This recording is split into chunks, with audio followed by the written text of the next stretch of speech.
Shalom pemirsa, pemirsa Hope Channel.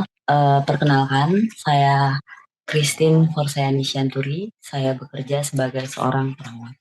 Baiklah, pada hari ini saya akan menceritakan di mana sebuah kesaksian dalam kehidupan saya, di mana saya merasakan bahwa Tuhan selalu hadir dalam kehidupan saya. Saya mempunyai kesaksian pada tahun 2018. Sebelum saya 2018 bulan Desember saya menikah. Tahun 2019 saya masih belum memiliki seorang anak. Saya berdoa kepada Tuhan, di mana kalau seandainya di tahun 2020 nanti saya belum memiliki seorang anak, saya akan pindah dari tempat di mana saya bekerja, karena saya dengan suami saya jarak jauh, suami saya di Jakarta dan saya di Bandung. Setelah itu, saya selalu menyelipkan dalam doa saya bahwa saya akan pindah bekerja mengikut suami saya apabila saya belum memiliki seorang anak. Karena bagi orang Batak, kalau seandainya kita sudah lama menikah tetapi belum memiliki anak, itu pasti akan dipertanyakan oleh keluarga-keluarga.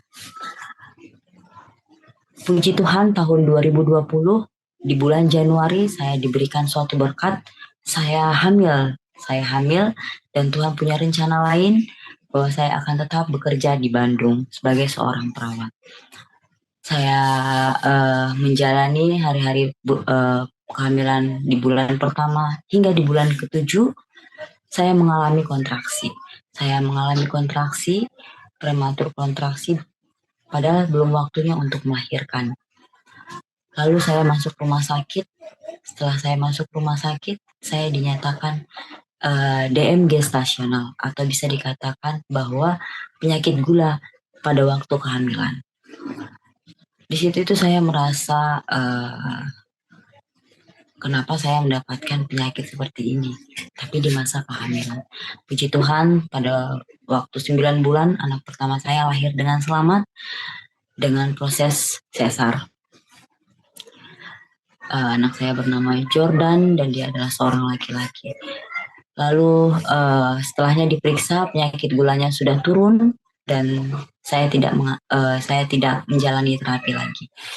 Pada tahun 2020 di bulan 3, 2021 di bulan 3, saya merasakan kayak belum datang bulan dan merasakan perut saya semakin besar. Lalu saya tes pack, ternyata saya hamil lagi. Saya hamil anak kedua. Saya hamil anak kedua dan itu saya taunya dia sudah 4 bulan di dalam kandungan saya. Nah, setelah itu sama, pas waktu di 7 bulannya saya mengalami kontraksi lagi, saya konsultasi ke dokter. Ternyata saya tetap mengalami DM gestasional atau penyakit gula dalam kehamilan. Di bulan 8 tanggal 20 tepatnya anak saya yang kedua saya lahirkan dengan proses sesar. Anak yang kedua saya bersama saya hanya 10 jam, dia sudah dipanggil oleh Yang Maha Kuasa. Mungkin pada waktu kehamilan kadar gula saya tidak normal, jadi saya kehilangan anak kedua saya. Oleh karena itu saya bersedih, saya pikir, Tuhan kenapa harus terjadi dalam kehidupan saya. Tetapi itu dalam proses sesar juga, tapi saya pikir Tuhan pasti memberikan yang terbaik. Tuhan tidak berlama-lama memberikan kesedihan itu kepada saya. Di tahun 2022, tepat di bulan 3 juga, saya hamil juga. Saya tidak tahu juga itu saya sudah 3 bulan juga. Lalu tetap saya dinyatakan untuk penyakit gula dalam kehamilan. Penyakit gula itu tetap ada dari tahun 2020 sampai tahun 2022. Saya hamil anak perempuan saya yang ketiga ini. Puji Tuhan, walaupun saya tetap ada di penyakit gula itu dalam kehamilan saya. Puji Tuhan saya melahirkan anak saya dengan selamat, walaupun kurang bulan, tapi dia dalam keadaan selamat dan sehat. Tuhan telah memberikan kuasanya, Tuhan memberikan kasih sayangnya kepada saya dari tahun-tahun dengan proses sesar, dan penyakit gula itu tetap ada dalam tubuh saya, tapi Tuhan tetap menyertai saya. Pada waktu di tahun 2023 ini, di bulan 6 kemarin, saya merasakan penglihatan saya semakin kabur. Karena setelah hamil yang ketiga, saya pikir penyakit gula saya sudah tidak ada karena waktu diperiksa itu sudah mendekati normal. Jadi saya tidak menjalankan atau tidak ada dalam terapi. Tapi penglihatan saya semakin kabur. Lalu saya periksa mata. Setelah saya periksa mata, saya ditanya apakah ada penyakit. Sebelumnya saya ada DMD stasional, dok, atau penyakit gula dalam kehamilan. Oh, kamu konsul dulu ke dokter penyakit dalam. Saya konsul, saya diperiksa untuk HbA1c saya ternyata tinggi, 9, sekian. Itu sudah termasuk dalam kategori untuk penyakit gula.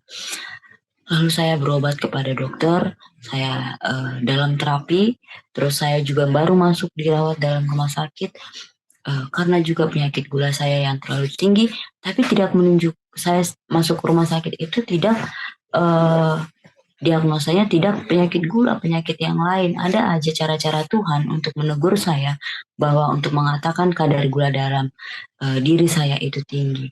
Jadi saya berobat, lalu tetap itu ternyata penyakit gula saya juga masih dalam keadaan yang tinggi. Saya mau saksikan dalam kesaksian ini pada hari ini bahwa kasih Tuhan itu selalu dalam kehidupan saya.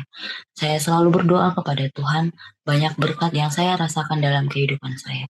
Tuhan selalu memberikan teguran kepada saya untuk mengatakan bahwa kamu dalam keadaan tidak baik-baik saja. Kamu harus melakukan pengobatan, kamu harus dalam terapi. Tuhan tidak membiarkan saya sendiri. Dalam kesedihan saya sekalipun, Tuhan tetap memberikan yang terbaik dalam kehidupan saya.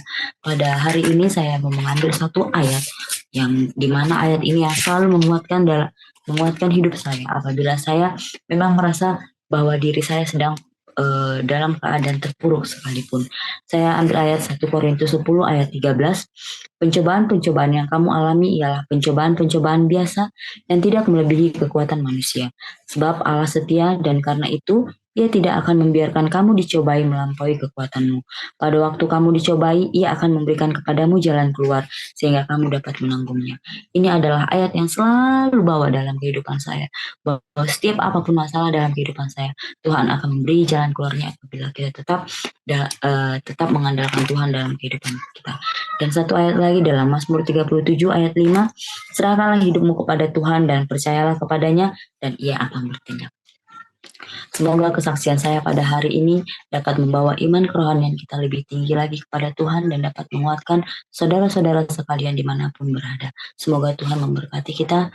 Saya bawa dalam nama Tuhan Yesus. Amin.